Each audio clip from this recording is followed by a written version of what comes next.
Hey, it's Aaron, and today I want to talk about this.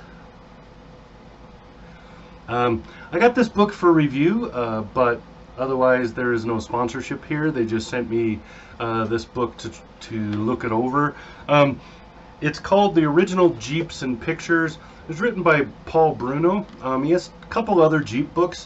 One of those I read quite a while ago, several years ago. That was the first Jeep, which came out, I don't know, middle of 2000s, 2000 like 14 or 15 in that area. So about, I want to say 10 years ago, but I don't think it's quite been that long.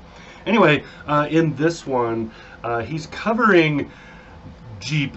Most of you already know I am a huge fan of Jeep. I love Jeeps, especially the original Willys.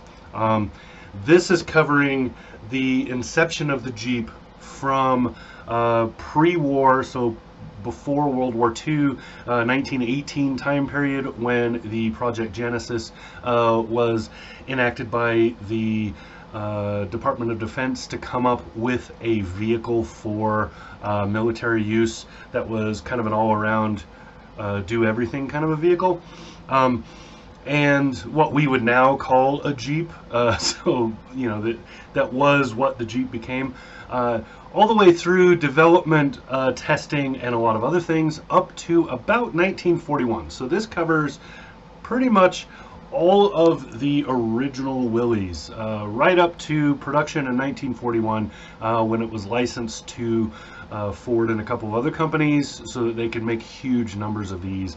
And the Jeep would become the icon, the symbol of American know-how, ingenuity, and production prowess during the war. It was the most recognizable American thing on any battlefield, any front, or in any place in Europe you went.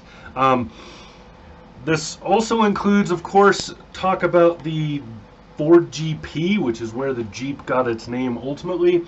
Because during the war, Ford produced more Jeeps than any other company, including Willys, because Willys Overland just did not have that kind of production capacity. The Jeep powertrain was used in a whole lot of stuff. This book talks about that too, so you'll find out about some of the other machines, some of the other vehicles, including a tank, and a couple of other things that the Jeep powertrain ended up in. Also, all these variants of the Jeep. There were so many of them. There was the Pygmy, there was the Bantam, and a bunch of others like that that were made during the war and used a little bit, but largely became popular in the kind of consumer mind, even though they weren't necessarily easily bought on the market during that time. So, very fascinating book. It's kind of a combination of a coffee table book and a page-turning historical read. There's a lot of stuff in here that, even as a big Jeep fan, I did not know. There's a lot of info in here. There's photos and photocopies of different contracts that were made, different design memos and requirements that were given, and also just background photography and other things from, you know, what was happening in and around the Jeep's inception and use at the time. Here's like a first bid for the Jeep, things like that. Really cool.